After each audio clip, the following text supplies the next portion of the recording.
জেনেছ যে স্পিনোজার দেহ ও মন সংক্রান্ত মতবাদকে অনেকেই দ্বিভঙ্গি বা দ্বিপার্শ্ববাদও বলেছেন। আজ আমরা এই দ্বিভঙ্গি বা দ্বিপার্শ্ববাদটা কি সেটা জেনে নেব। আচ্ছা, তোমাদের সবার কাছে নিশ্চয়ই কয়েন আছে। এই কয়েনের যে দুটো দিক, তার একটিকে আমরা হেড বলি আর অন্যটিকে টেইল বলি। কিন্তু আমরা কি কখনো বলি যে এই দুটি দিক হলো দুটি আলাদা কয়েনের? সেটা তো বলি না, বরং এটাই বলি যে তারা একই কয়েনের দুটি দিক মাত্র।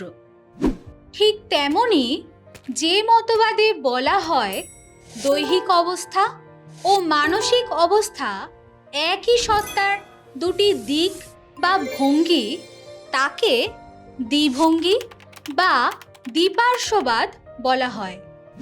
এখানে একই সত্তা বলতে ঈশ্বরকে বোঝানো হয়েছে এবং সেই সত্তার দুটি দিক হলো দেহ ও মন।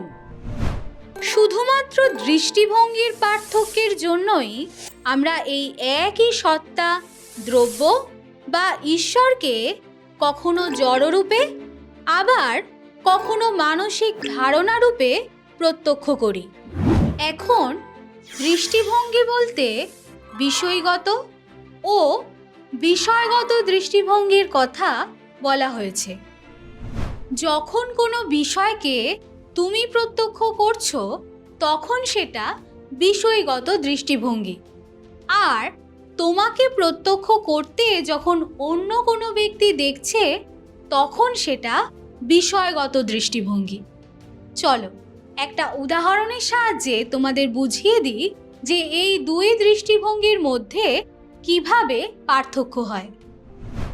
ধরো তুমি খবরের কাগজ পড়ছো এবং খবরের কাগজে ছাপা খবরগুলি নিয়ে চিন্তা করছো। এখন তোমার এই চিন্তা করা মানসিক ক্রিয়াটি বিষয়গত দৃষ্টিভঙ্গি। কিন্তু যখন তোমার মা কেবলমাত্র তোমার কতগুলি দৈহিক পরিবর্তন লক্ষ্য করবে তখন সেটি হবে বিষয়গত দৃষ্টিভঙ্গি।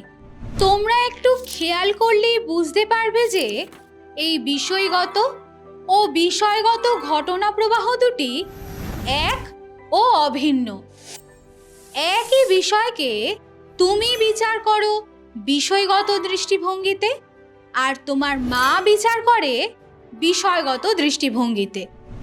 ঠিক সেরকমই দেহ ও মনকে বিরোধী মনে হলেও তাদের মধ্যে কোনো পার্থক্য নেই, বরং তারা সব শেষে একই বিন্দুতে অর্থাৎ ঈশ্বরে মিলিত হয়। এ পর্যন্ত বিষয়টি তোমরা বুঝতে পেরেছ নিশ্চয়ই।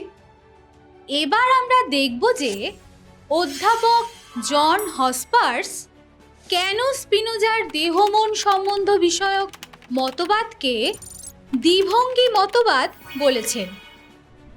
তিনি সুন্দর একটি দৃষ্টান্তের দ্বারা বিষয়টি বুঝিয়েছেন। একজন ব্যক্তি দালানের ভেতর দিয়ে হেঁটে যাচ্ছে আর দালানের দুই পাশেই রয়েছে আয়না। তাহলে ওই ব্যক্তির বাম দিকের দেহ একদিকের আয়নায় এবং ডান দিকের দেহ অন্য দিকের আয়নায় দেখা যাবে।